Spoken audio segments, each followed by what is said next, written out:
Good morning y buenos días. So I told myself that I wouldn't be nervous this morning, but I completely lied.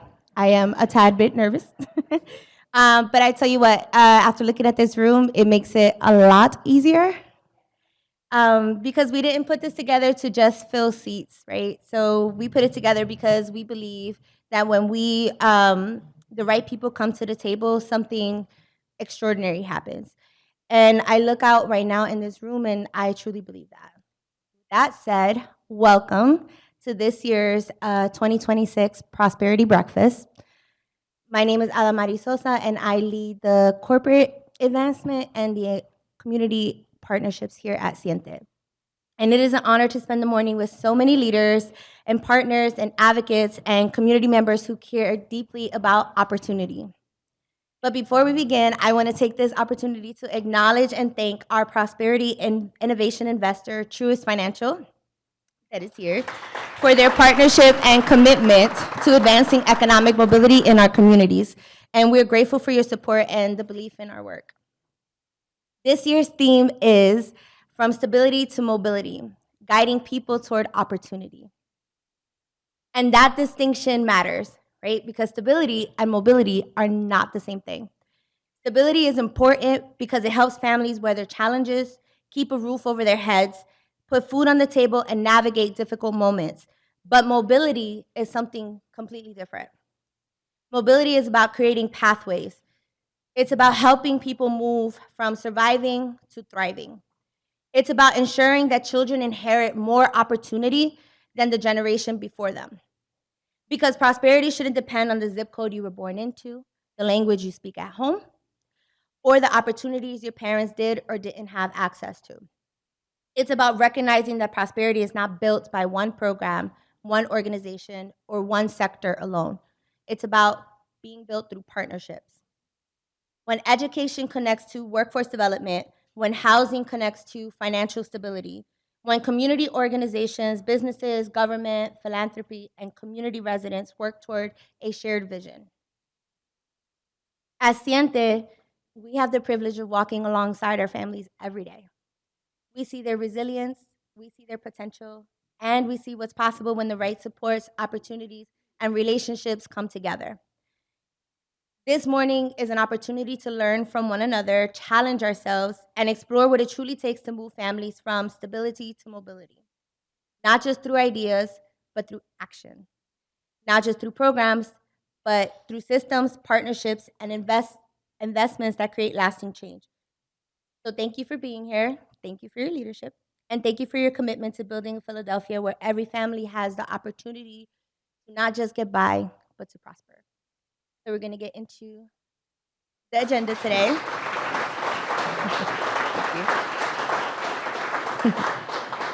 We are fortunate to have partners who not only invest in our work, but who share our belief that economic mobility is possible when communities, organizations, and businesses come together. So I now like to welcome Jeremy Ben-Zev from Truist Financial, who is our prosperity innovation investor, to share a few remarks. Please welcome Jeremy.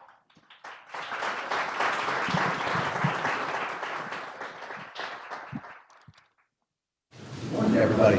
Good morning. Jeremy Ben-Zev, Market President for Truist Bank. It's a pleasure to be here with all of you. And it's a pleasure to partner alongside Xiente and so many other committed leaders who are focusing on economic mobility across Philadelphia. At Truist, our purpose is to inspire and build better lives in communities. We partner with organizations like Xiente because they're delivering real impact to the communities we serve.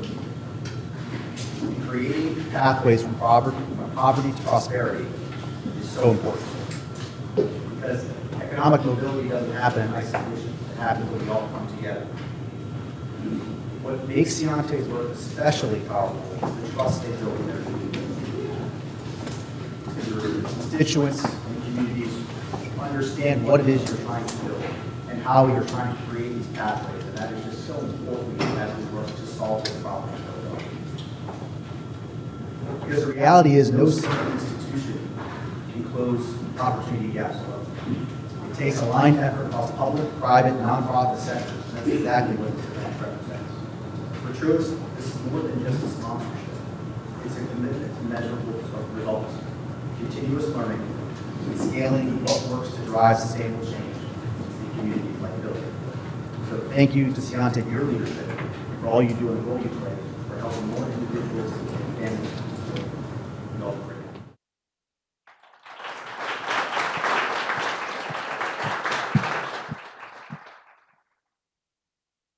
Thank you, Jeremy, again for your partnership and your continued investment in our work.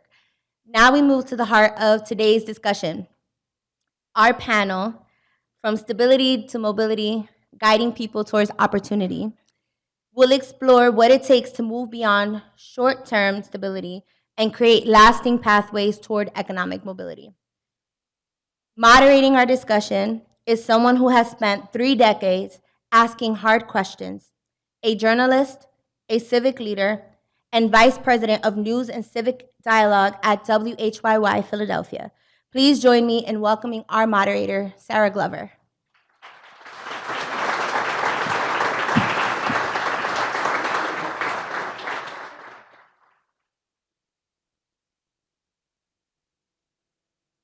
Good morning and buenos dias.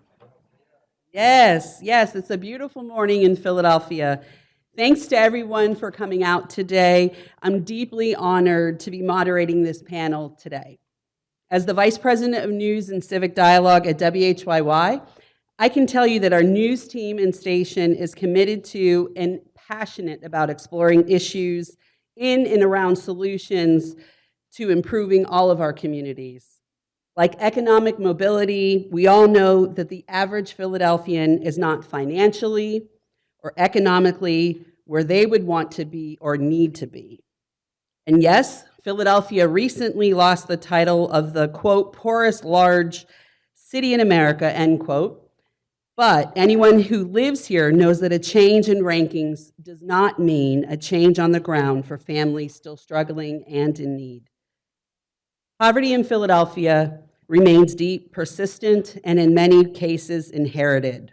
The questions we'll explore today aren't just about how to try to get by to achieve stability, but how Philadelphians can truly achieve mobility. We have an esteemed panel. I hope you're ready because we're going to learn a lot this morning. Our panel will really truly help us answer these questions, and not all of them are from Philly. So we have truly a national think swell here that's going to grow in this room today and carry us forward, a call to action, if you will. Some have flown on planes, taken trains, driven automobiles to bring their lessons from other cities and other communities. And because Philadelphia's story is not unique, the solutions we are going to bring to the table today will be. So I invite our panelists to join me up here, and I'm actually going to sit on the other end of the table, and I will name them, and then we're going to have them introduce themselves. But we have Félix Quinones, who's the interim CEO at Xiente. Welcome. It's good to see you. Good morning. We have Olivia Montana, who's a mobility mentoring specialist at South Hills Interfaith Movement in Pittsburgh. We have Sonaye Muhammad, a Chief Program Officer at Episcopal Community Services.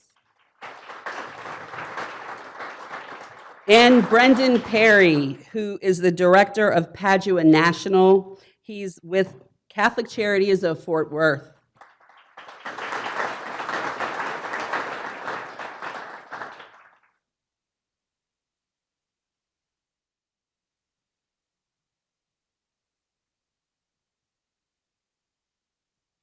Thank you so much. So with that, Félix, I'm going to turn to you to have you to introduce yourself and tell us about your work. Good morning, everyone. We are so happy to have you all in here. I will stand in that way all of you can see me. We are so happy to have all of you here.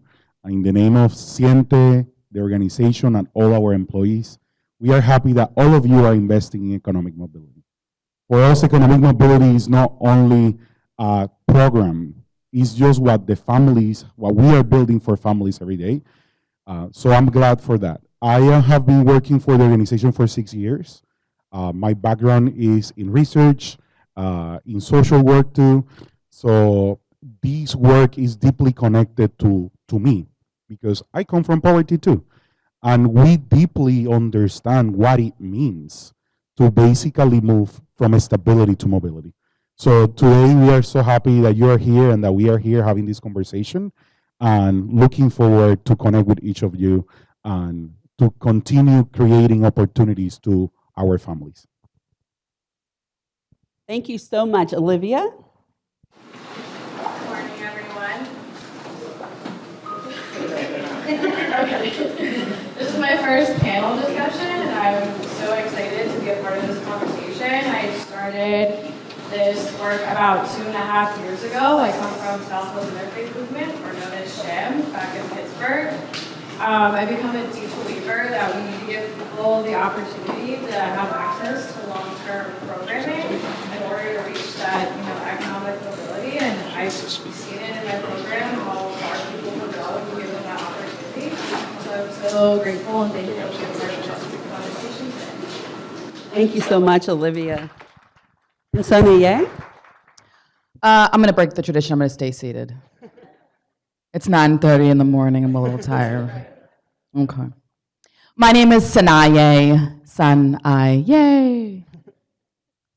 Muhammad. I'm the Chief Programs Officer at Episcopal Community Services, and I grew up in poverty but never experienced it as an adult.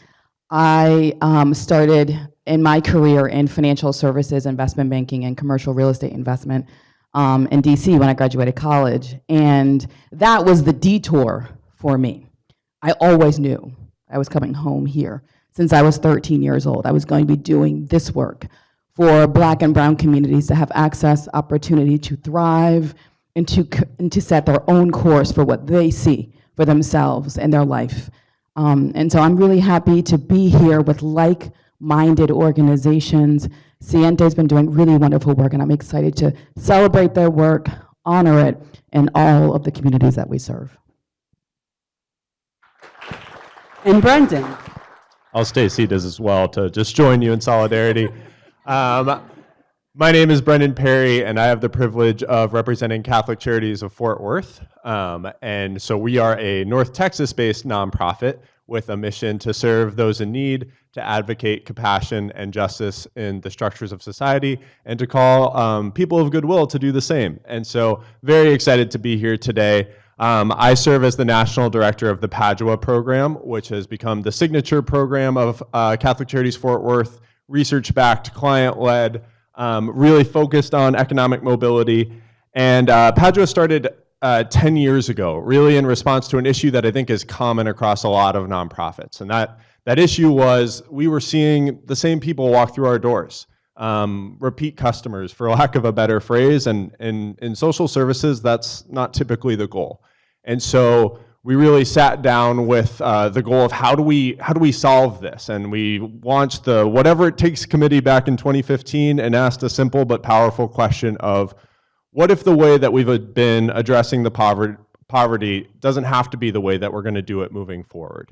What if the goals were the client's goals? What if programs were based around people and not timelines or funding restrictions?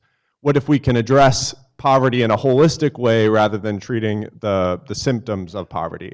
And what if we could research all of this and create a replicable model that would support economic mobility around the country? And here we are 10 plus years later. We've run a randomized control trial with great results, and now excited to be participating in this national conversation around economic mobility with great people in the room. So excited to be here. Thank you for gathering us. An esteemed panel indeed. We'll start with you, Félix. You co-design Xiente's Prosperity Project and build its theory of change. Theory of change is a buzzy word across industries. Dig a little deeper with us. In your experience, what's the single most common mistake organizations make when designing programs that claim to advance economic mobility? And what might they miss or not address in that process? That's a deep question.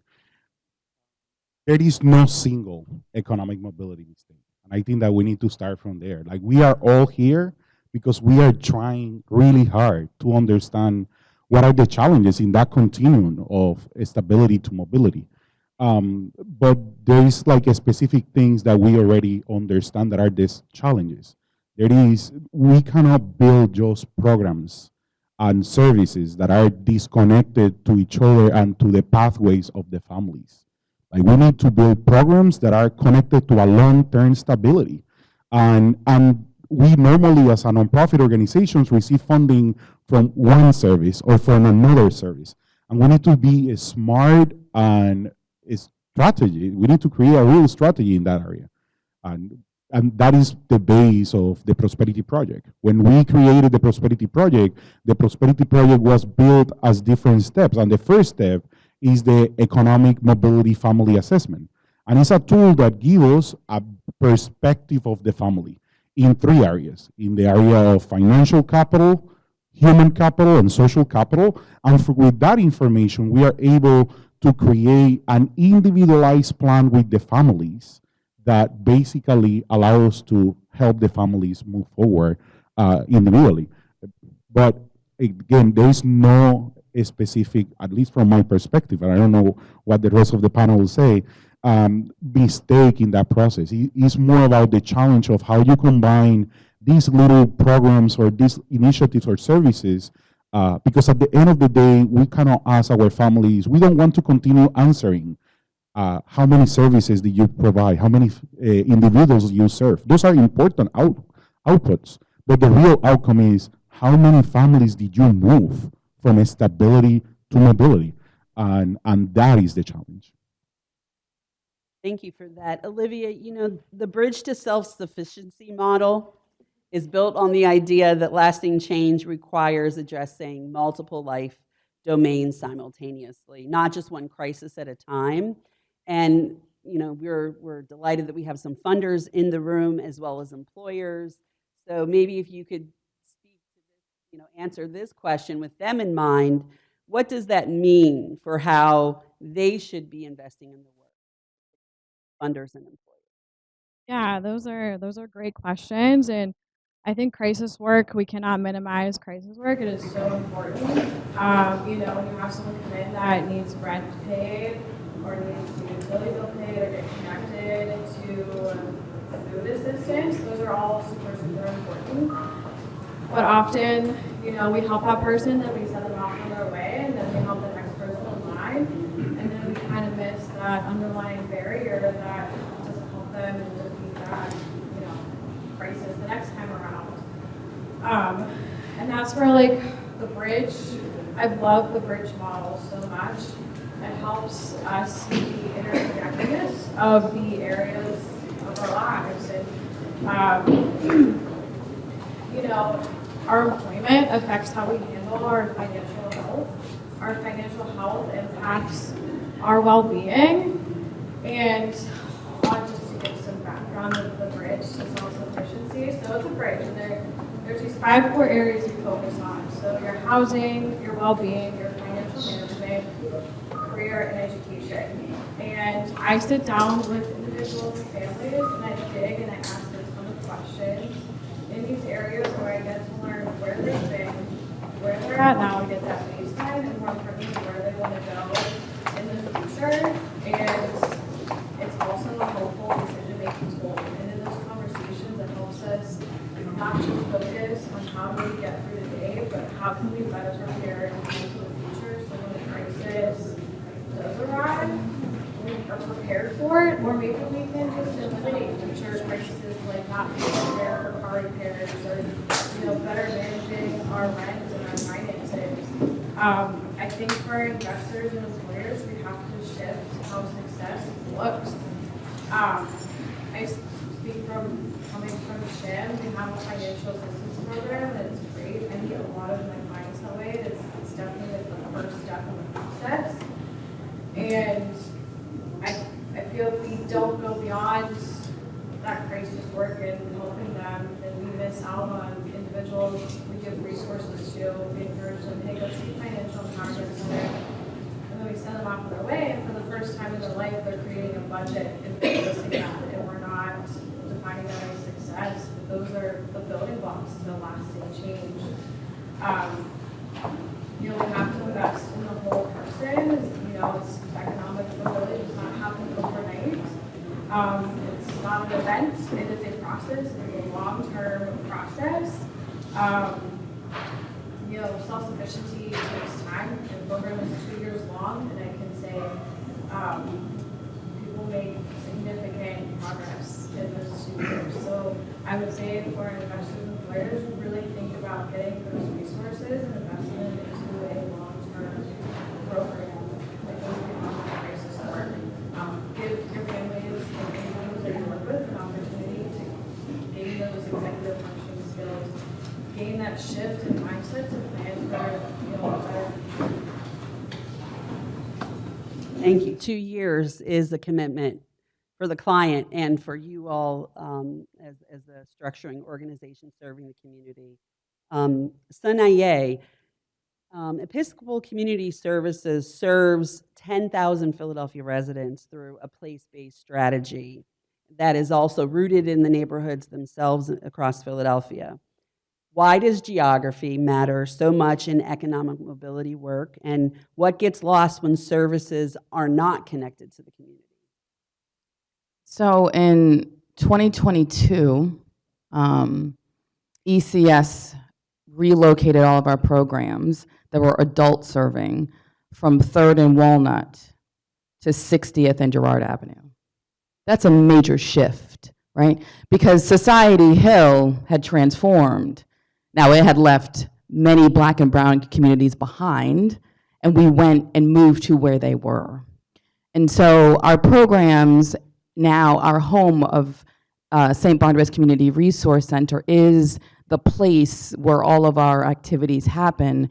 And in September of 2025, we made ECS's primary headquarters 60th and Girard, further beyond the promise zone that stops at 48th Street, because we know our work is to extend the civic infrastructure across invisible lines so that people have the opportunity to access and build a high amenity neighborhood and also have the tools and resources to live there by choice. And so at ECS, we know the scholarship is very clear, right? Whether you're looking at national academies or opportunity insights, if you are going to drive economic mobility, moving from crisis to stability to transformation, you need to be in place.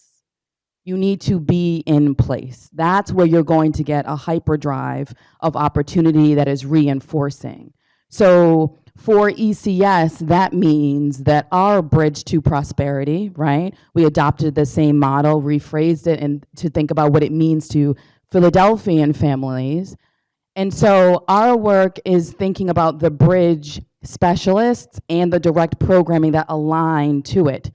In 2022, we reestablished and recommitted through our theory of change to ensure that all of our work dovetails with the bridge to prosperity.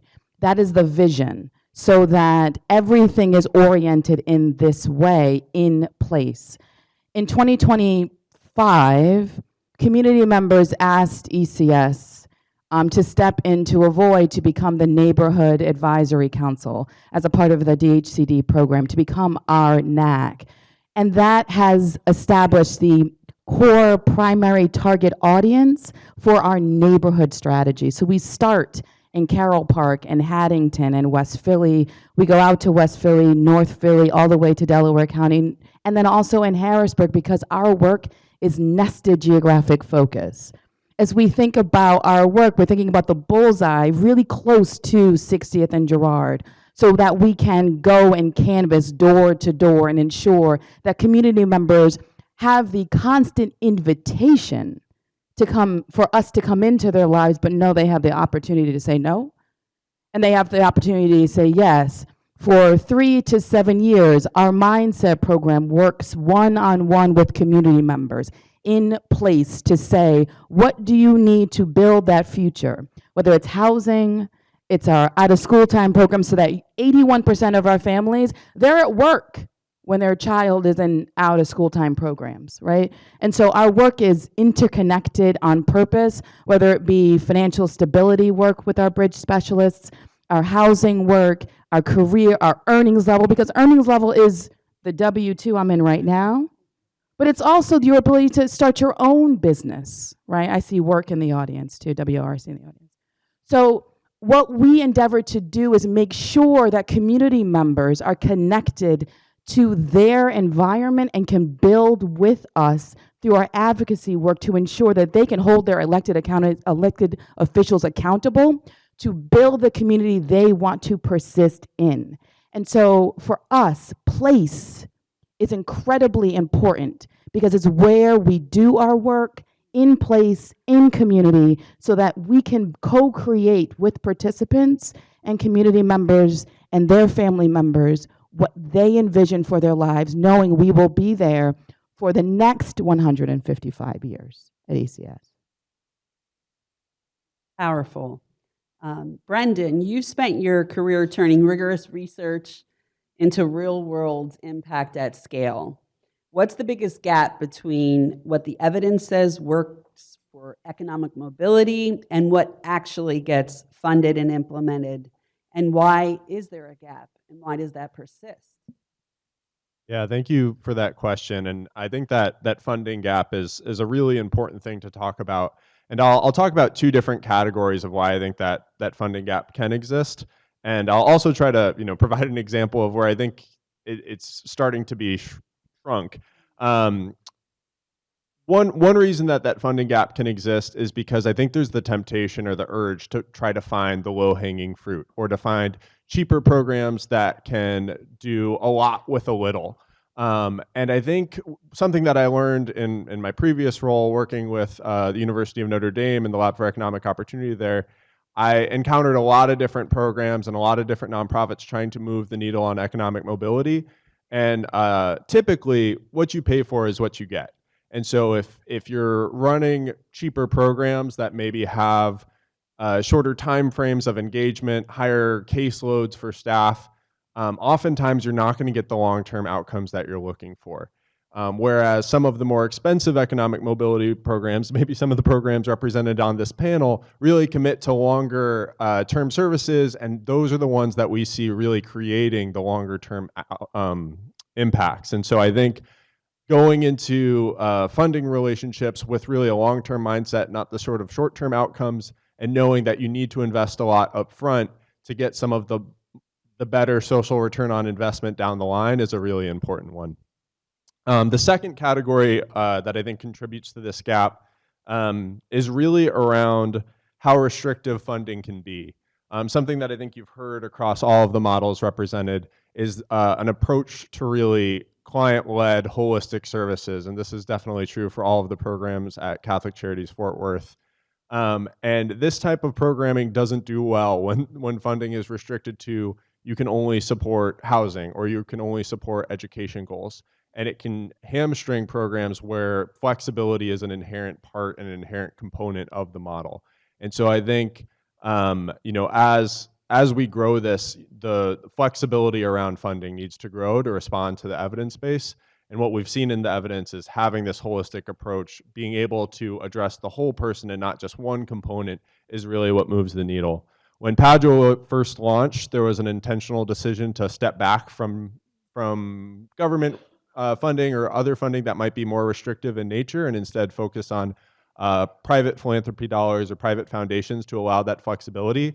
But now that the model and this economic mobility mindset has been proven more in the research and the literature base, I think there's an opportunity for funders to introduce that flexibility into how they approach their work with nonprofits in economic mobility as well. And I'll close with just what I think is a great example of this right now. A recent example I know with Arnold Ventures on a national scale, they started what they call the Partnership for Proven Programs.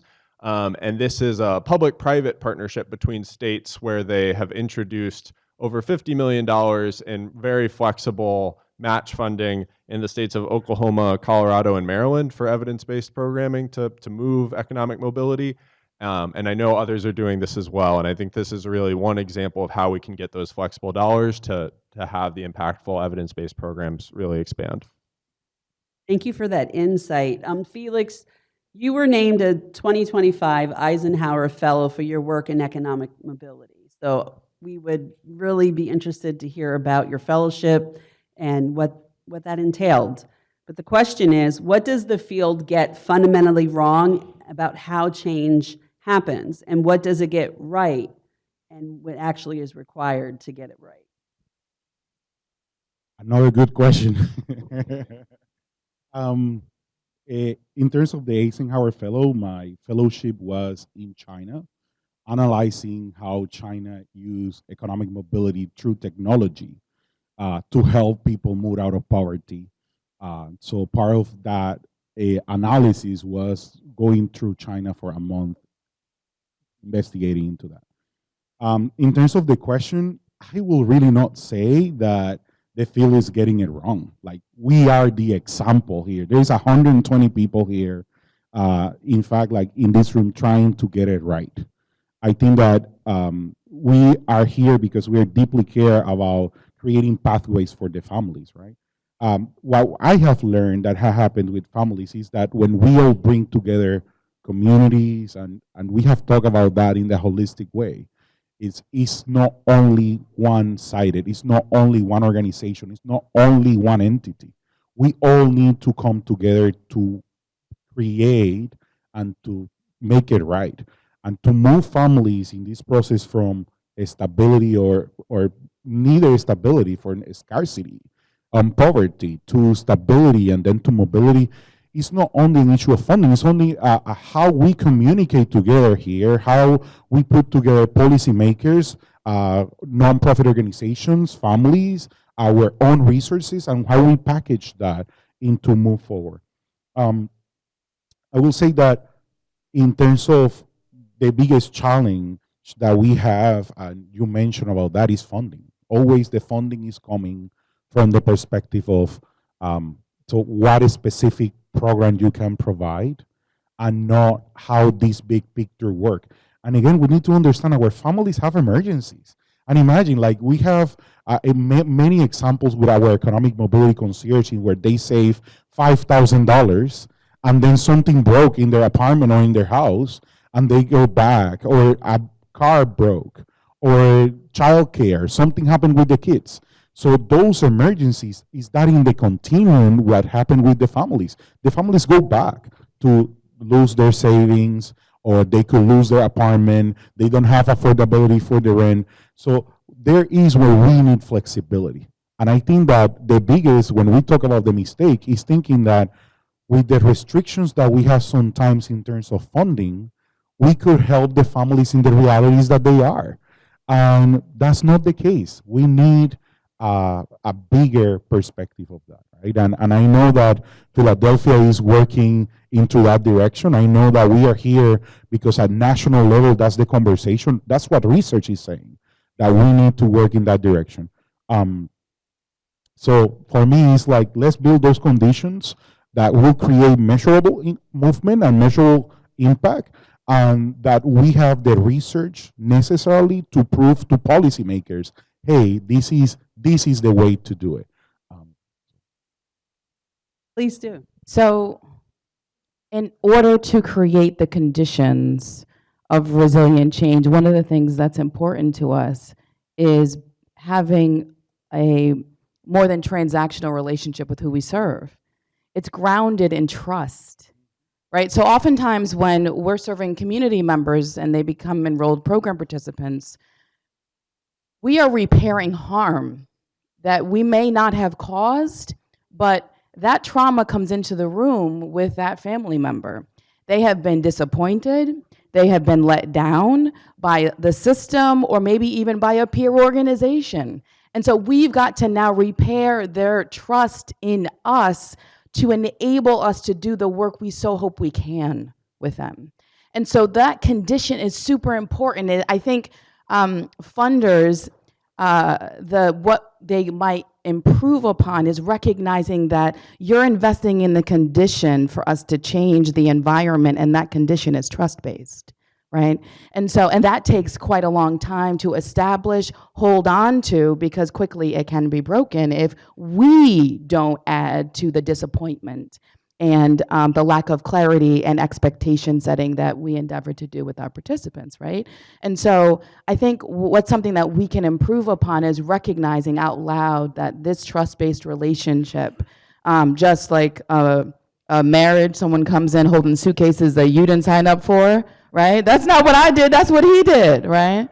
It's the same thing when you're building relationships with community members, is that they're coming to you with invisible challenges, sometimes even loud whispers, that you have to rebuild that work. And that is a long process, that is arduous, that is expensive, that is necessary in order to create the opportunity for resilient change. I want to add something to that.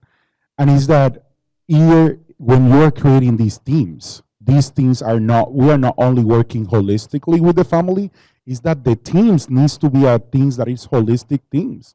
These teams needs to be social workers. They need to know about investment. They need to know about legal situations. So normally you need to have people, you cannot find these unicorns everywhere, right? These are people that needs to know about different aspects. And because of that, it's more expensive. And because of that, these teams to build it, and when we are thinking in, again, the economic mobility concierge, as we call it, it's a concierge because he walks with you all the step of the way. If you come today because I lose money because it's something legal, Jamaica or one of the teams will contact someone on legal and will go with you into that. And that's the uniqueness of it. And for that reason, it's not case management or regular case manager. These are not case managers. These are people that know in different areas and have skills in different areas. So I just wanted to add that. What beautiful insights about the depth of the work and just those words, case manager versus concierge, the trauma, the invisible, visible years of damage that a client could have gone through, and then they're on your doorstep, but ready to do the work, and you're ready to do the work with them. And that brings me to Olivia, who you could expound even further in this realm, but also thinking about your first answer kind of leads us to maybe getting a little bit more insight on coaching. As you're coaching clients toward long-term economic independence, and that's fundamentally different than managing someone through a crisis, which Félix just provided that distinction as well. But talk a little bit further about that difference and provide a real-life example possibly of a client you coach to economic mobility. Yeah, and I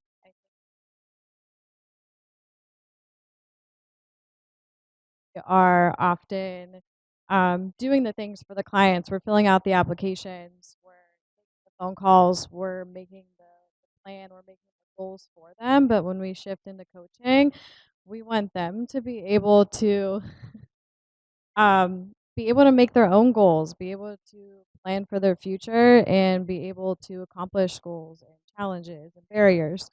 A lot of participants, individuals and families that come to me are operating in a scarcity mindset. They're operating, from a stress response.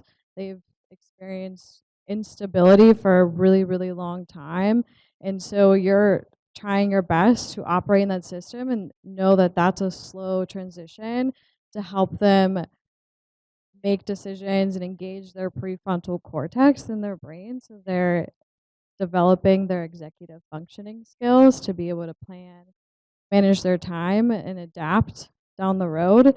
When I'm coaching a participant in that first year, I'm often very much guiding them in how to break down their goals. They have these big plans of saving and buying a home, but maybe we need to start by just analyzing what's going in and out of their bank account.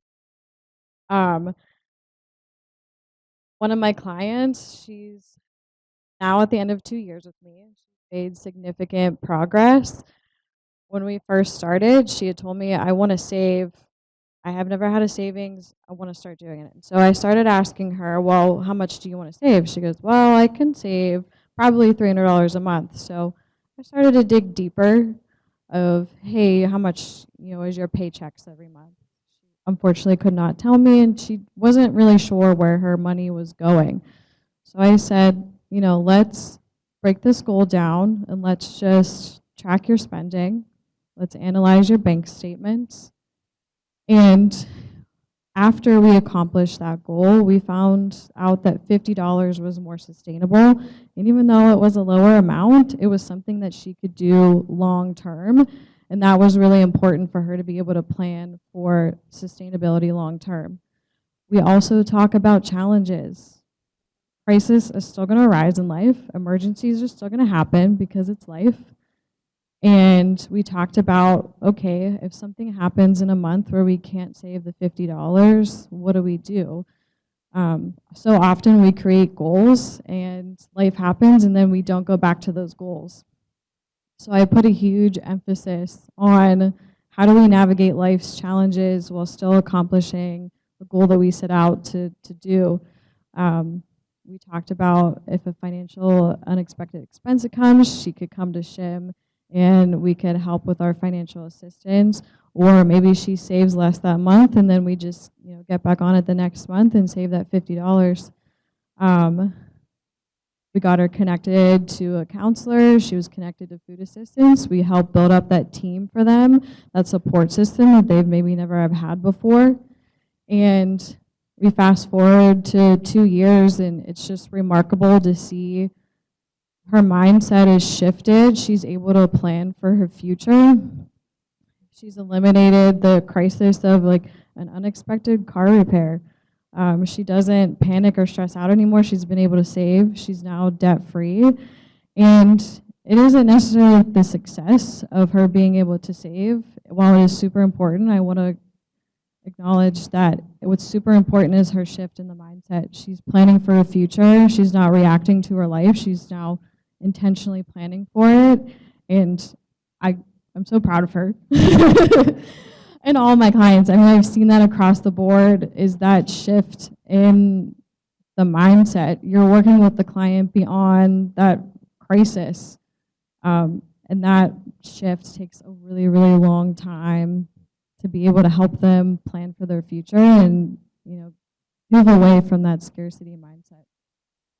I was going to say, if anybody else would like to jump in. If I can just piggyback on that, because I think it's such an important point to bring up. And it's really, when we think about effective economic mobility programming, I think there's sometimes the table stakes of good resource planning, of really intentional resource connection, of building financial resiliency. But something that we've seen at Catholic Charities Fort Worth, and what I'm hearing from you all as well, is the building of emotional resiliency is so fundamental in those skills of how to plan and how to cope, so that years later, when they're no longer working with their coach, they still have that tool to go back to and help them navigate the next crisis that comes up after they leave your services. I was gonna add on, it's so cool to see when that happens, when they start meeting with you in that second year again, and they're coming to you and saying, oh, I have the school, I already broke it down into the action steps, I know my challenges, and it's so cool to see like your coaching is paying off. It's a beautiful thing to see, and I hope that everyone gets to experience that in their programs. What I just want to ask is that sometimes when we are working with the families come always, and 90+% of the time for us, because of a financial situation. But it's like a half door open. And think about that half door open, because when they arrive and they sit with the team, they start talking about something financially, but it finishes being always a domestic violence, legal issues. It will end in some completely different area, and that are the main areas that we need to create the trust to work with before we can work with the other areas of mobility.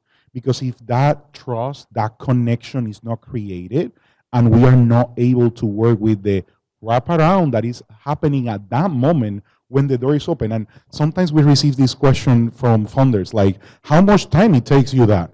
The first meeting, it could take you 2 hours, but we don't know, because at the moment where the person is crying in there, or is trying to tell you, oh, like, do I trust you to open my bank account and tell you all my expenses for a month? You are not going to say, hey, time is up. You cannot continue working with us today, right? That's not the reality of the economic mobility process with these families. And is that half door open in financial that brings you to the other step and to the next step that they need? And those outcomes sometimes beyond the financial need to be honored and celebrated. We had a participant, and she said that in the mindset program that we operate that aligns to the Bridge to Prosperity, one of the goals that she was able to celebrate was just taking a break. She went and just had an opportunity to dream. This is a 52-year-old woman, and she had never had the opportunity to just sit back and think about what it was she wanted, right? And so one of the goals our coaches worked on with her is to take a mini vacation to Ocean City. She rented a hotel room with a balcony because she wanted to get up every morning and have tea outside on the balcony for one weekend all by herself. That was her mental wellness goal. Check, incentive earned, we're happy, you're happy, send us pictures, right? So it's also about just rest is revolution. It's also about giving people the opportunity just to take a break from the shame, from the trauma, from the hamster wheel, from the work that they're doing just to put food on the table and just to take a moment to breathe and to sit in harmony, to sit and bear witness to that work is such an exercise in humility, respect, and it gets you reinvigorated for what comes next because now you're with them, you're coaching them, and you're seeing their evolution, their development, so that they will get to a point when they don't need you anymore.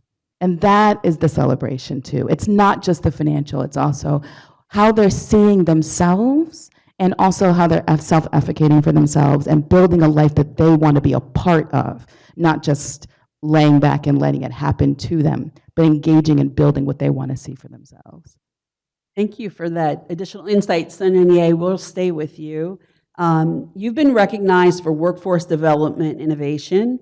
In your view, where are employers falling short in their role in economic mobility, and what would it look like if they showed up differently? So, one of the things I think employers can reconsider is, one is that they are a co-creator of talent. And that is not that they hire simply for readiness, but also for potential, right? So ECS employs 113 people. And a lot of our folks don't have the direct experience or skills, but they have potential, not only because of their lived experience in this work, but also because of their own demonstrated resiliency that brought them to this mission. So as an employer, I want to challenge us as employers to say, hire and continue to co-create what the solution you need it to be, right? And so I think in the workplace setting, there's a great opportunity for us as employers to build trust within our staff who are really going to be doing the work that we so incredibly depend upon. I think what's really exciting from the employer community as of late here in Philadelphia is understanding that they are bringing economic mobility solutions and employment, right? So the MIT living wage calculator is $22 an hour here in Philadelphia, and that's hard for a lot of nonprofits to get to, right?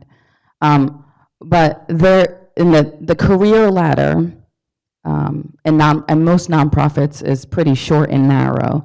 So we are often trading talent within the nonprofit space. So if I build them up and Félix catches them, then we all win in terms of our mission. And so that interconnectivity as employers is necessary to recognize that we are all, again, serving the same community, right? Just in different places. So co-creating that talent, building on that potential, not just readiness, allows us to re-envision who, in fact, we serve as who we hire, not only from a social impact organization, but also for-profit too.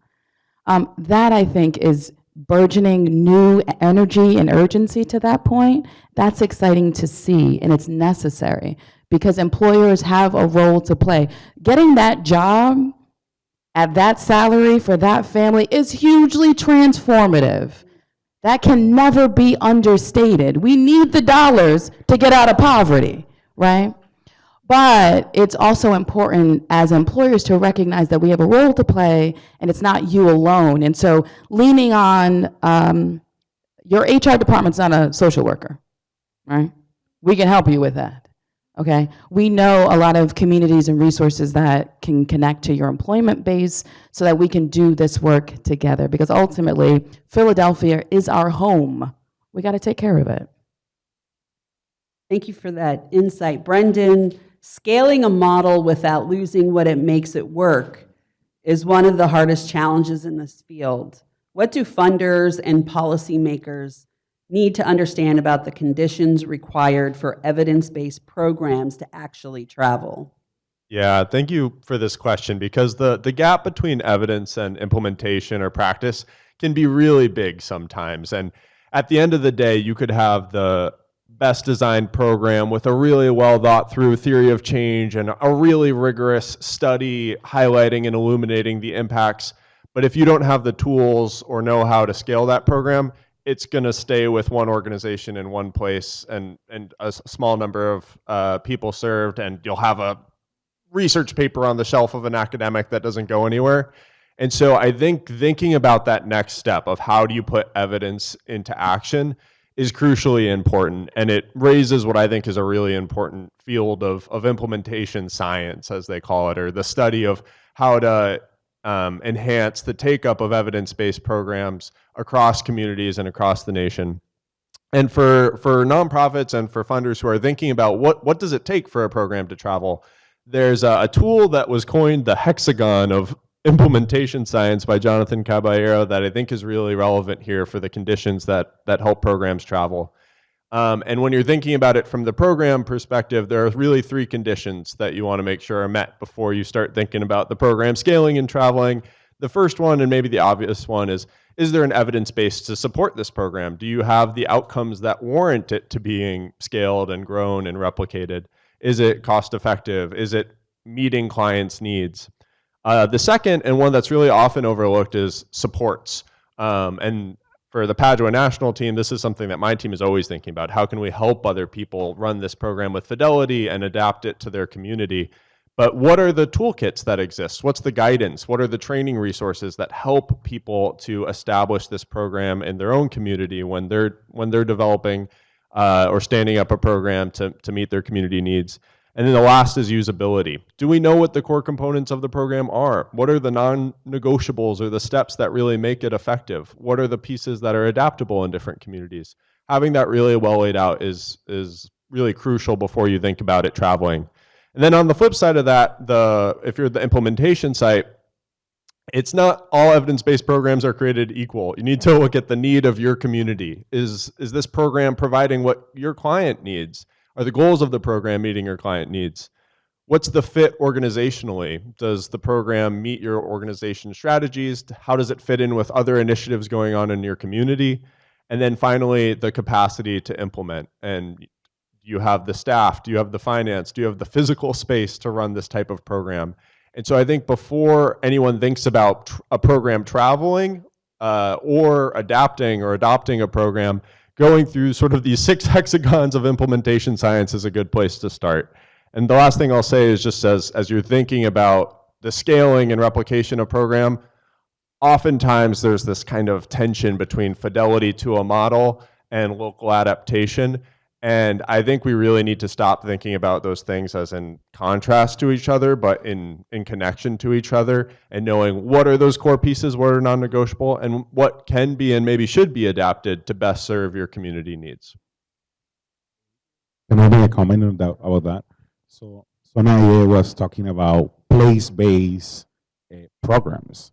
And when we think about implementing or copying programs or that are coming from national level or programs that we are implementing and we want to package to move on, we need to think about how that program will be established or will be integrated in that exactly place-based initiatives, because place-based initiatives are completely different and just react to the community that you have around. So I think that it is always that challenge between the good program, the good evidence base of the program, and what the research is saying, and how we integrate that program into the communities that we are.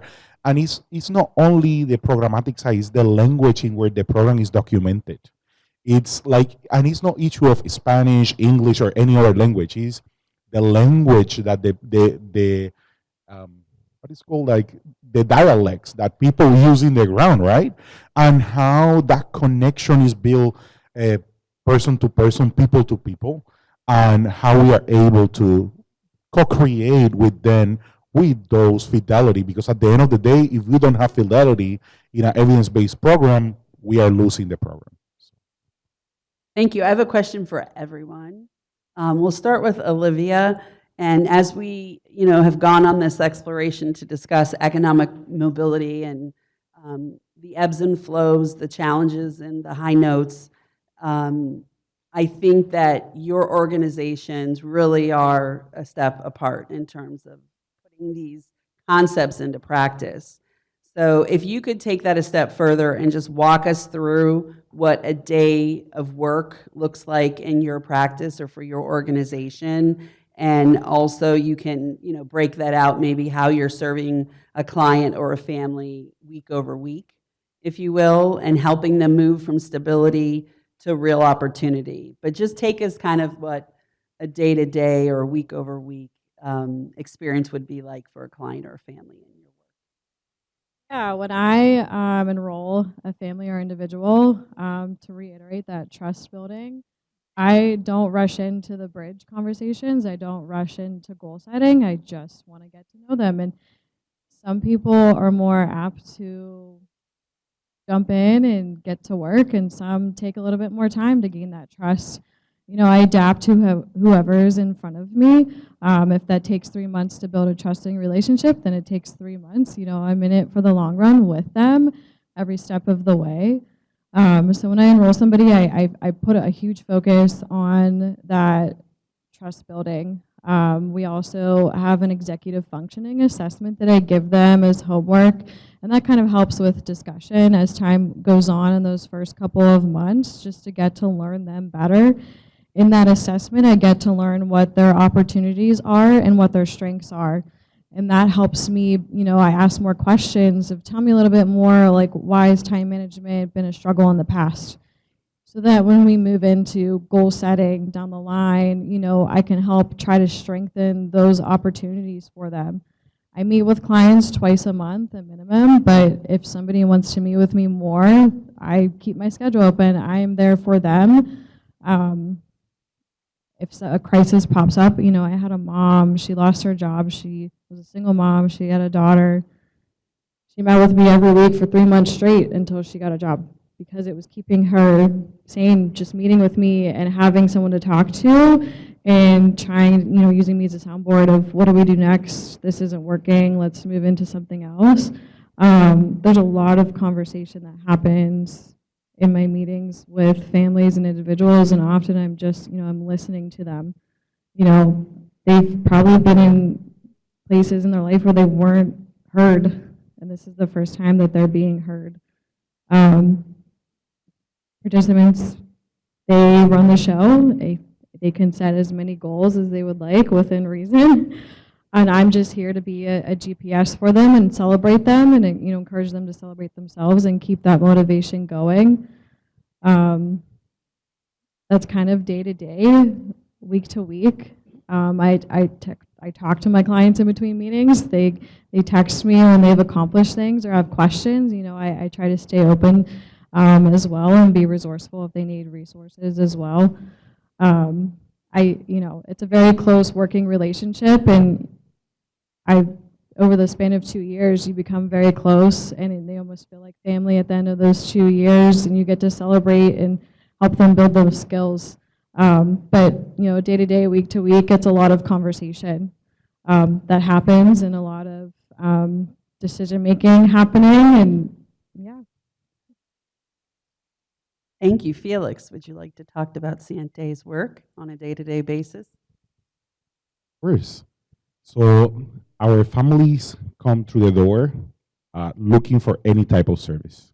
Think about that we have the economic mobility, the HUD as we call it, and families say, this is my problem. This is what I need. And there is economic mobility family assessment that is done, but it's done after we have this conversation of trust. Like, okay, do you want to do this? We even have in the website interest form, and we are every single day receiving families that are interested in participating in the Prosperity Project, or families that are not interested in participating in that and just want other type of service. When they are coming to the economic mobility or the Prosperity Project, is because there's already willingness. And I think that that's the most important part. You cannot work economic mobility with the families if they are not willing to work with their economic mobility. So in that process, our economic mobility concierge sit with them and just have a conversation. And in that conversation, they complete the ENFA, as we call it, and then they create an action plan based on financial areas. We all know what is that, right? More savings, how you get out of increase your credit, how you get out of debt. Human area, what are the skills that you need? Do you want a certification? Do you want to learn something, or do you need to learn something? Are you thinking in an entrepreneurship area? Well, what are you doing? And the other area is the most important one, and we realize that here too, and we normally don't talk, and it's the social area and the opportunities to connect with a bigger social network. And sometimes we think that families will go out of poverty within the same network and the same people that they know. And clearly in this room, this is an opportunity space for our families, because we can connect you with families that could see you as a mentor. And that's the next part. It's how we create those action plans to connect with mentors that are completely outside of their network. People from Vanguard that have already said, oh, I want to go and provide a class on how invest in general. Or people from other places, or education, universities, just to have an opportunity to drink a coffee with you and to have a conversation.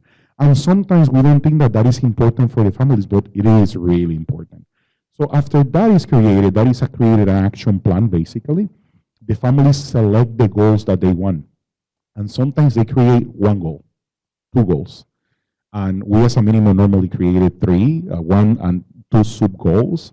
And in the process, they start saying, oh, I increased 10 points in my credit score, and they celebrated. We celebrated with them. But they realized that that was a simple goal. Now I want to buy a house, and how I buy a house. So they started to create all these goals, and we count the goals at that goal achieved at that moment. But at the same time, this is a continuum. So the families completed the goal, they're coming back to the same door to continue. Our program is based on 5 years, not two, like it's 5 years program, because the goal is to move them until they buy a house. How we move them to the next step. So that day-to-day is a day-to-day where there's a lot of conversation, a lot of trust building with the families, and a lot of tools that we are using that are evidence-based to make sure that the families are on point. We have families receiving warranty income. We have families living in apartments that are affordable housing apartments out of HUD funding. And they're part of all this process. We call it sometimes the toppings on the pizza. It's like a family has, like, the pizza is the case, the economic mobility concierge, right? With our secret sauce for the pizza and all that. But every single family have a different combination of toppings. And every single family have a different needs. If they come through the door and they need housing, so we'll look into our housing. If they need warranty income, we look into if we have warranty income that we can provide. But if they need a scholarship, if they need legal services, those are like the different toppings in the pizza that we need to provide to complete that big puzzle that they need. Brendan, you want to give us some insight? Yeah, sure. Adamary services. Yeah, I won't walk you through every step of it because I think there is such lovely similarities across all of these, and I love the pizza analogy. But maybe what I can say is at Catholic Charities Fort Worth, what we hope across all of our programs is clients are, what they experience on a daily and weekly level is that their dignity is being recognized and celebrated, that they are being treated from a point of strength. And it's not just about can they grow, but where can we celebrate their strengths and what they already have accomplished. And it's really also about, creating, one time a client said, what is the Padua program? Padua is the feeling that someone's finally has my back. And that's really what we're trying to create for everyone as they go through these economic mobility programs, and what we want to leave our clients with. Very similar work. There's no wrong door to come in, right? There's an application process where we test their readiness and fit with the program, understand their past successes that indicate that they're ready and willing to engage in this work. That can be 3 to 7 years. I talk about our mindset program very much like your primary care physician. You go see your doctor, and then they call in specialists, very similar to us. So your coach is your one-on-one. The first year, you're meeting twice a month. Any year thereafter, it's once a month. And then your coach might work with your financial specialist because you're attacking a particular credit goal. They might call in a resource that doesn't exist within Mindset, but exists at ECS because you need an after-school program so that your family independent needs are taken care of so that you can thrive at home, at work, or at school. And so that process continues. Each goal that is directed and set by the participant, they write it down. They work with their coach to create the action steps, identify the obstacles, and the incentive that they would seek to motivate them to continue going. There's a spin wheel around when you accomplish goals, and so we want to celebrate that. And some of those incentives are put in their pocket. Some of those incentives aren't cash-based. Some of those incentives are going into our matched IDA, our matched individual development account, where we do a 2-for-1 savings match. But the unique challenge, I think, for all of us, because we're dealing with individuals grounded in dignity, is that the operational plan has to also be customizable. And so how we do that is we set up level ups. So every year there's a set of goals that the participant completes so that they're on the trajectory, so that in year 5, they're not surprised by the $10,000 goal and they're walking out the door having achieved those savings metrics and have put in those dollars and are walking out the door with $10,000 for however they want to use that money, whether they're putting it in from their incentives or saving on their own, and we're matching those 2-for-1. So everyone gets there differently at different paces, but ultimately together, because leaving poverty can be very isolating.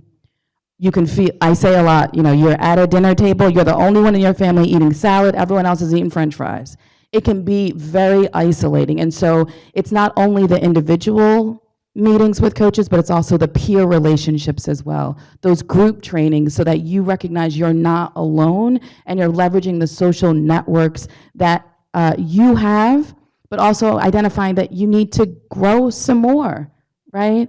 You can't keep going to you can't keep going to mom for your housing needs, for your dependent care needs, and for career advice. And you have to bring more people in, and creating goals to do that is part of this work as well. So it's robust, it's complicated, but it is a process that is measured so that it doesn't become overwhelming, even for the most willing of participants, so that they continue to engage in this work. What robust opportunities. We do have a few minutes for a few questions, if there are any audience questions. Back of the room. We'll get you a mic, just a moment. Those of you who don't know me, I'm Ashley Putnam. I lead the Economic Mobility Project at the Philadelphia Fed. So of course, we're very thrilled to be here in a room talking about economic mobility. I was struck listening to you by some conversations we've been having at the Fed, where when we talk about economic mobility, which is a very trendy word now, and we're excited.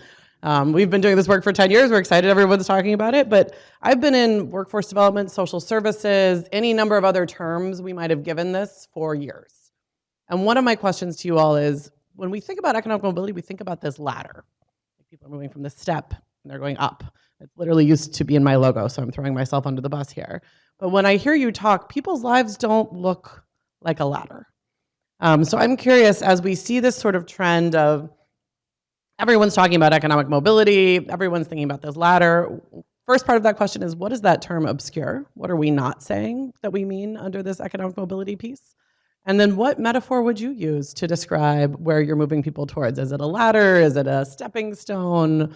Give me a better picture here for what you're doing, because it certainly doesn't feel like we're really doing a ladder. So we internally, or I normally talk about the continuum, because we think in a ladder like you are going up, but you can go down in ladders too. And the problem, I think that the observation is that families go up and down. We all do. We all our lives. And we expect that when we are working sometimes with these communities that needs a lot, our families needs a lot of help, that they go up and they cannot be scared to come down to say, I spent the $500 that I was 3 months trying to save. And in that down, it needs to be without judgment. They need to come to the table and we need to be able to say, it's okay. That's part of the continuum. You are going up and you are going down. And I think that the terminology, as we are working with it as a group, as a city, as a nation, we need to start thinking about that too. Because again, the ladder, sometimes we think that you go up, but it's a continuum of up and downs. Love what you're saying is that it ebbs and flows, as it does for all of us.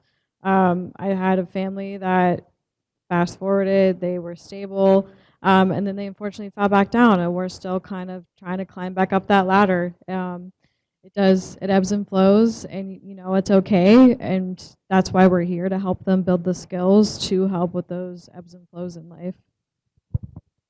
I would say sometimes what gets obscured, because I can agree, co-sign everything else said.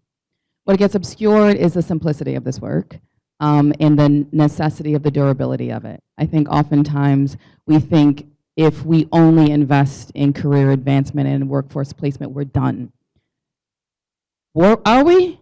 I need a lot more than just employment. Think of my whole self, right? I'm a mother, I'm a wife, I'm a worker, right? I'm a lot of different things. My intersection, I think one of the challenges in the city is that if you're an entrepreneur, we have a program for you, but it's completely disconnected from the Office of Children and Families. As if parents aren't also entrepreneurs, right? And so what gets obscured is the simplicity, the reduction of what this work can mean, and its interconnectivity is the power of this. This is the durable solution. This is the robust that's necessary. Oftentimes, nonprofits aren't positioned to respond to the need as robustly as necessary. Often where you can only do this piece, but we know that the call to action is actually quite robust, but we're funded to do this one thing. We're lucky to sit in spaces where we figured out how to layer the work in honor of the problem. And so oftentimes I think that that's the power of this work, and that's what often gets missed. But there's a great championship here in this room to rewrite that story, and so that gives me hope. As I've had time, I've really been trying to think of a different picture other than a ladder to give you, and I haven't quite thought of it. But if we're going to stick with the ladder, I think the important thing to recognize is that everybody's ladder is different. It's a different width and length and color and shape. They're pointed in different directions, and the third step of my ladder might look different than the third step of your ladder. And the individualized nature of how economic mobility looks, I think, is really important, and just what I'd want to emphasize, and sort of the image of the ladder is that no two people's ladders look the same. We have time for one more question.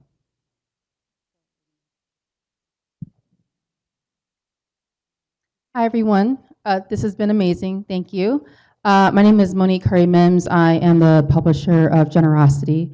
So one, I thought of a rock climbing wall. Different sizes, different things. You're the corridor, the support. Okay, but that's not why I was up here. But that came to mind. So we are actually working on a timely series called the Philadelphia Poverty Project, because when it comes to the reductionists, everybody thinks it's just one thing. We are working on it in the fact of we are focused on social impact. So what is the responsibility of philanthropy? When we think about the way we need to move cities, the way we need to move families, how are we as nonprofits and foundations, how are we setting our priorities? You guys were talking about flexible funding and the interconnectedness. What else is missing that we need to account for within the philanthropic sector? What's exciting to see a little bit more and more from philanthropy is the opportunity to plan.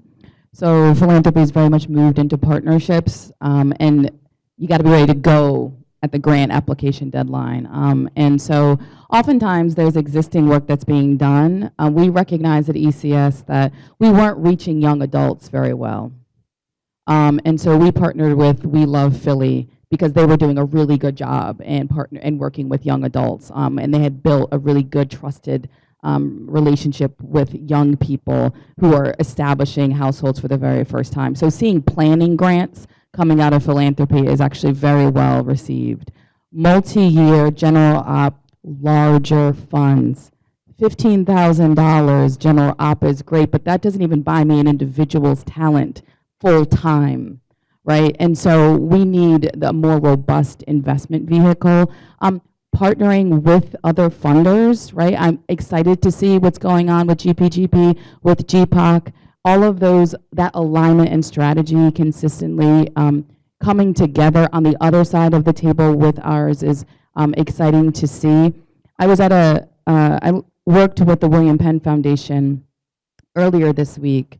It's been a long week. And one of the things that came out of that was the opportunity to recognize that given this current climate on the federal landscape, a number of things are changing that is negatively impacting the work that we do. And recognizing that philanthropy can't solve it all, but we know that OHS is going to lose XYZ dollars because they've had to reprioritize something differently because of the federal changes, and making sure philanthropy understands what that's going to mean and then what role they could play to fill those gaps, knowing that this city funding is going to shift and I can swoop in there and reduce. The philanthropy market here in Philadelphia responded so quickly in 2020. I want to see that same urgency again.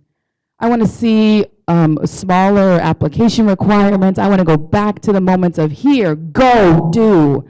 And that sometimes that's missing, is a sense of urgency on the other side. But that takes a lot of relationship building. The last thing I'll say that came out of the conversation earlier this week is we know that there's a lot of things happening in our space. Advocacy continues to be important. It's core to what we do at ECS, because ultimately if you can navigate your life, you can engage civically. Right, you have the bandwidth to take a breath and to challenge your elected officials on the environments and conditions that they are responsible for creating for your family to thrive. And so I would say philanthropy giving opportunity to invest in advocacy so that our teams can inform what that policy looks like based upon what we're having the opportunity to bear witness to with the families that we serve is something that I'm also interested to see. I will add that funding for training or retrain the employees. We are in this moment that we are all talking about economic mobility, but we need to stop too in the organizations to retrain our employees on what it means economic mobility right now, and having simple conversations to that. And we are in this moment of high technology, many things that are happening, but retraining our employees. That unrestricted funding to stop for a moment, talk to everyone and retrain, and not only once, constantly. It will be important because create trust. Some people is natural and other people, they need to learn how to do it. This work is challenging and they need to know in many different areas. And the goal for a nonprofit like us is wherever you are coming, if you're coming from early education or you're coming from housing or if you're coming from youth development, any door that you open, everyone is talking about economic mobility. And for that, we need a lot of funding for training.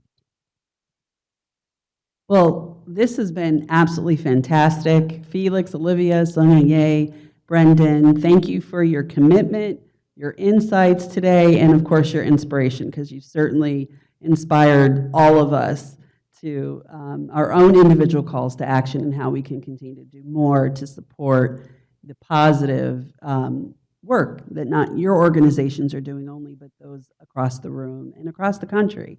And this is truly a representative of a national effort, and Philadelphia is playing a really important role in this work. So thank you again for your time, and thank you all for coming. I'm going to turn it back over to Xiente. Thank you.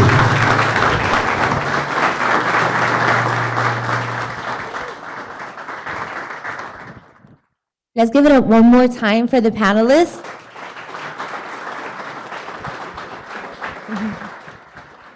Their perspectives were so great, and I want to thank them because they said yes at the last minute. It was like a month in advance. They pulled together. They were so excited for the event. And we just been talking about economic mobility like all week. Over dinner, we were chatting and kept going into the conversation. So we already knew that the panel was going to be, as we young folks like to say, lit. and it was pretty good. So thank you again for taking the time out to ask the questions. They'll still be around for networking, so afterwards you can chat, and if you want to pick their brains a little more, they'll be around. To continue on with the agenda, as many of you all know, this year marks a period of transition and new beginnings for Xiente. And before we conclude today's program, we'd like to hear from someone whose leadership helped shape this organization and its impact for so many years. And it's bittersweet. It's bittersweet, because I tell you, it's bittersweet. All of the staff here are like, we love her. We're sad. We are sad. We miss you. We're going to miss you so much. But we are very excited that she would be in this new role, and we're all cheering for you, and we're all so very proud of you. And I want you guys to join me in welcoming our CEO, current CEO, Dr. Michelle Carrera.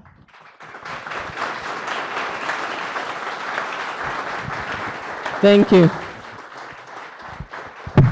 Thank you very much, and thank you. This was a great panel. I think that for us, when we were curating this event, I thought this was a very important conversation for Philadelphia to have, as we look forward in investing in economic mobility and how we move Philadelphia from our current ranking of being 50 out of 50 in economic mobility. I think this deep work need to be celebrated, need to be listened to it, and need to be understood. Like, moving our families out of poverty is going to take more than what we have done to this point.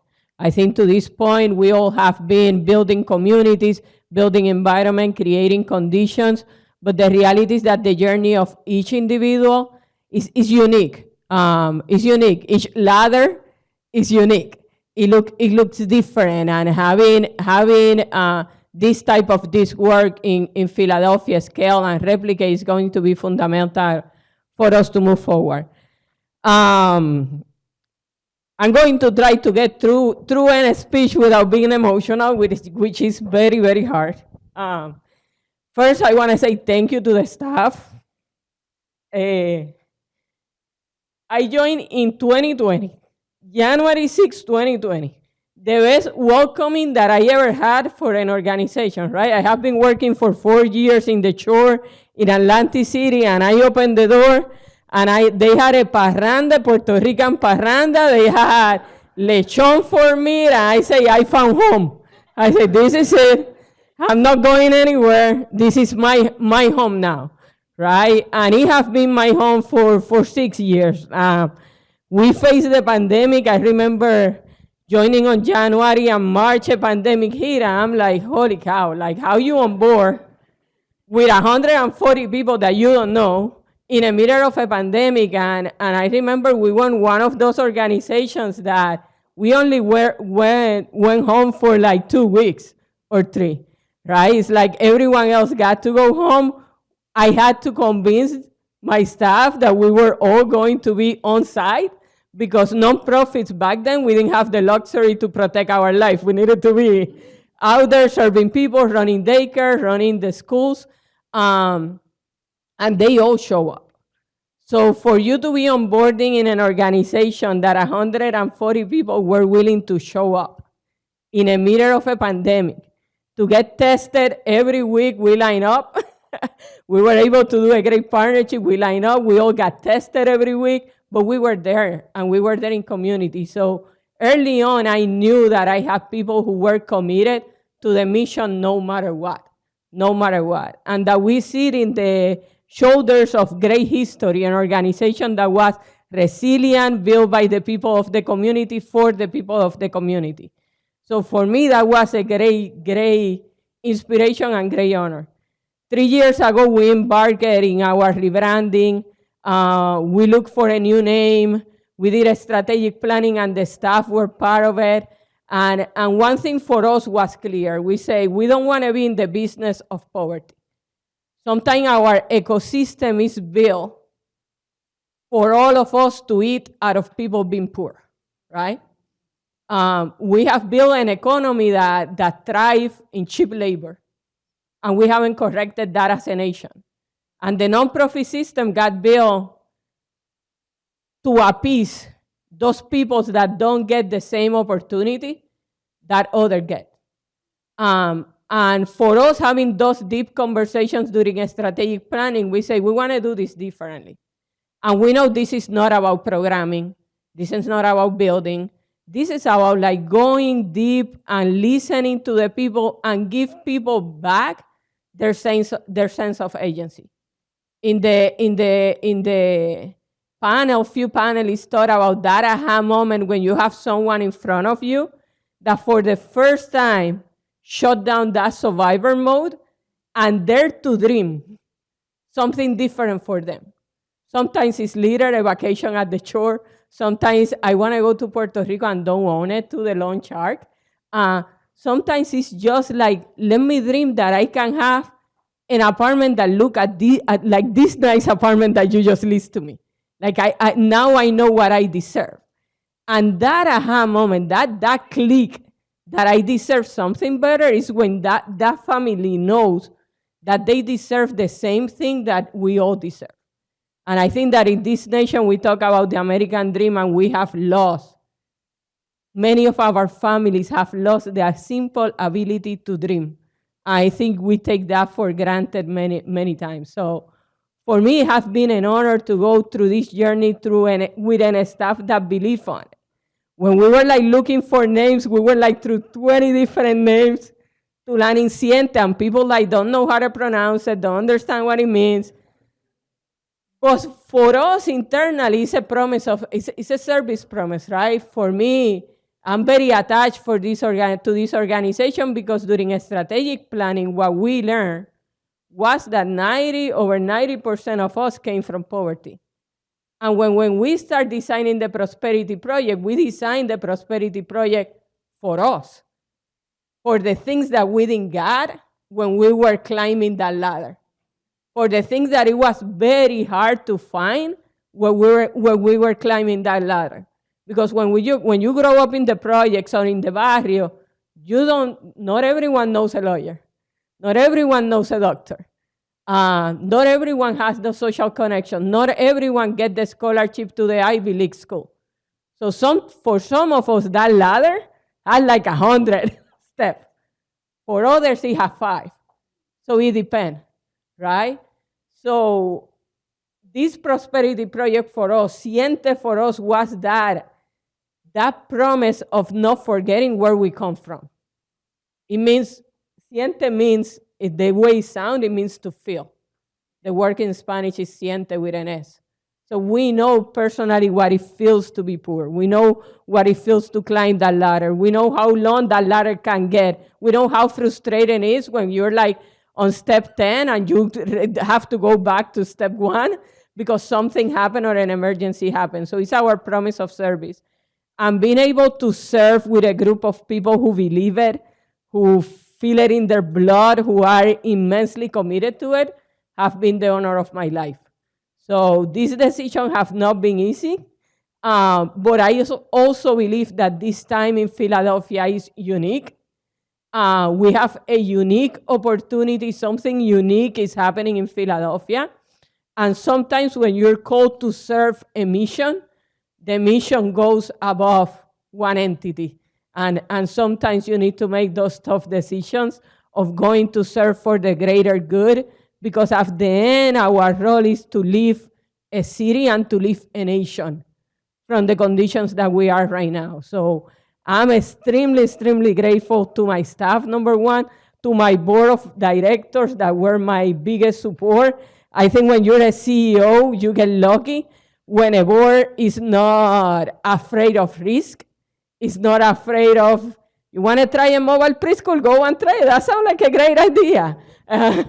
You want to do housing without doing Section 8 voucher, go and do it. That sounds like we're making social change. I think that for me, serving with a board who wants to do social change as much as I want to do social change have been the biggest also pleasure of my life. So thank you for that. I think Xiente is well positioned for the next step. I am extremely proud that Félix got named interim CEO to lead us through this process. Félix and I go way back, way back. 20 years have been working together. I drag him wherever I go. He's the one person who has stand me for over 20 years, not even my ex-partner. So he has resiliency, right? And we thought that in this moment we needed someone who, number one, understood my brain, and someone who understood operation, who came also from the field, from working every job in the ladder to get where he is, to take us to the next step, and someone who can speak to Prosperity Project because he created Prosperity Project, and that's the engine for our future. We have big plans, and I think that in individual meetings with some of the funders that I have been met, and with some of the community partners, my message is the same. I don't leave organizations that are going to crumble. I need organizations that are set up to thrive. And we're right now in the best economic position that we have been in years. That is a lucky position to be as a nonprofit, with cash, with assets, with a great team that is really ready to continue the mission.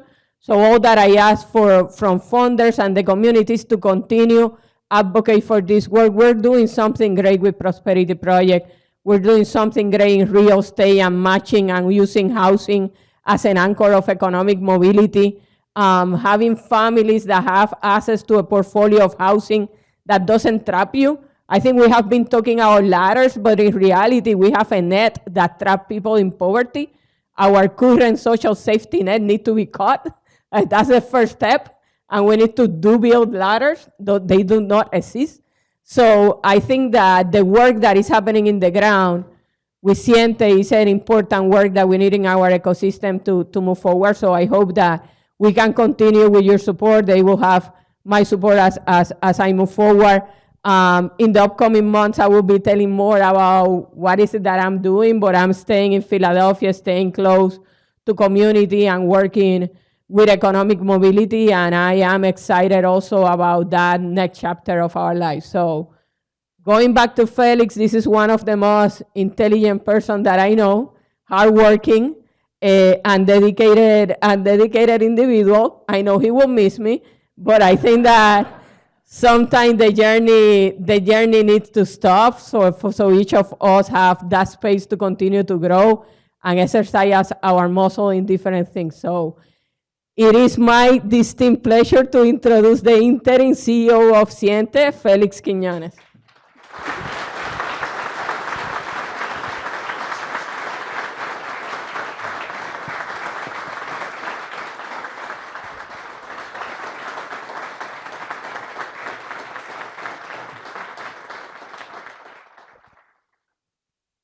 After that, difficult choice, right? I will read this because it's important, because there is a lot of emotions. And I think that I need to get it right.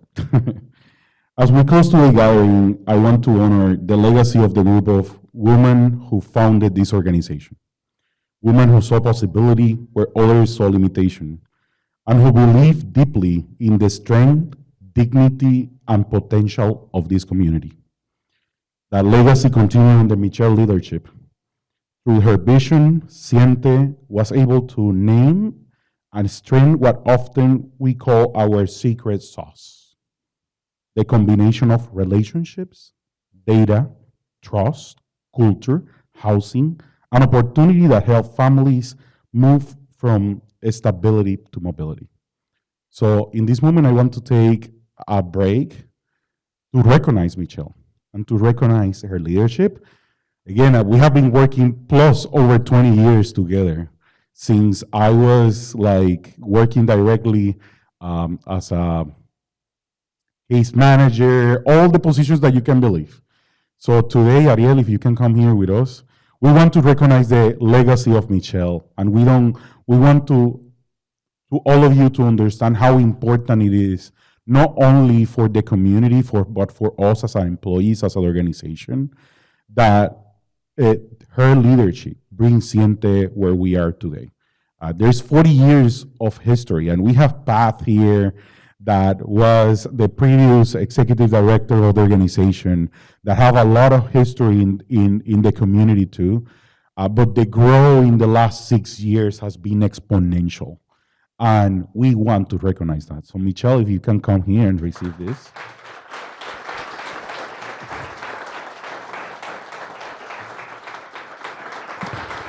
Yes. Well, round of applause to her.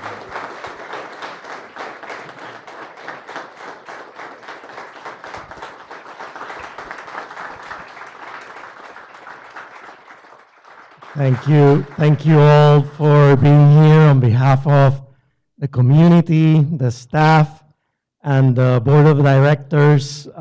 We thank Michelle for an amazing 6 years of growth and success, and we wish her much more success in the next stage. And we'll be in touch, definitely.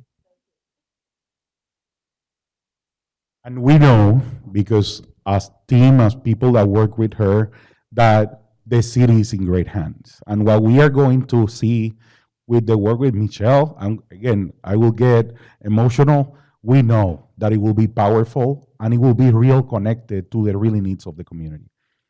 So thank you, Michelle. You can see. So to finish, I think that it is an honor and privilege to me to step in this interim role as a CEO, but this work has never belonged to one person, not to Pat, not to Michelle, not to me, not a single leader. This belongs to the works, this work lives in the hands, hearts, and daily commitment of our staff. So I would like to ask the Xiente employees to please stand and come in this way. I know that they are in the back. So if the Xiente employees could raise your hands, whatever you are, this is Xiente. This is our face. This is what we do every day. They are the reason we are success. They are the people that is doing the work every day. So these people who work alongside families every day, they listen, guide, encourage, problem solve, and represent the true spirit of this organization. They are the ones who turn vision into action and make opportunity real for families. And to everyone in this room, we invite you to go deeper with us, to ask questions, to challenge assumptions, help us close gaps and build bridges. And we talk about gaps and bridges already. As we look forward into the future, our vision is clear. We see housing as the anchor for economic mobility, but housing alone is not enough. Families also need individualized support, trusted relationship, and connected programs that create a long-term pathways to success. That is why we are building the next chapter to the Prosperity Project around economic mobility concierge, a staff who work alongside families, help them set goals, connect them to resources, and support them as they move from stability to mobility across the organization. Through Mi Casa 2, we will expand affordable housing. Through El Mercado, we will create pathways for entrepreneurship and community wealth. Through strong foundations, we will help families move from prosperity into home ownership. Through BIVA, we will explore how low-income tax credit opportunities to build two-room or three-room apartments. And through Preserva, we would like to preserve existing houses in the community so they remain affordable for families all the time. So we are close to our future investments, such as guaranteed income for youth, because young people deserve the stability and support, dream, plan, and succeed. And we will continue using data every single day, research, and the life experience of our families to expand and package the Prosperity Project so that this model can grow beyond Xiente, beyond this neighborhood, and one day help other communities across the country. As we live today, may we remember that moving families from stability to mobility is not just a program goal. It is a shared responsibility that all of us have to do. It is a promise, and it's the future that we are building together. Thank you for believing in Xiente. Thank you for believing in that team, and in our families, and in the power of collective action. Thank you.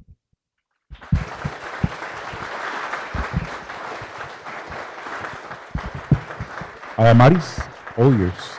That concludes today's agenda. I want to thank everybody who came out today.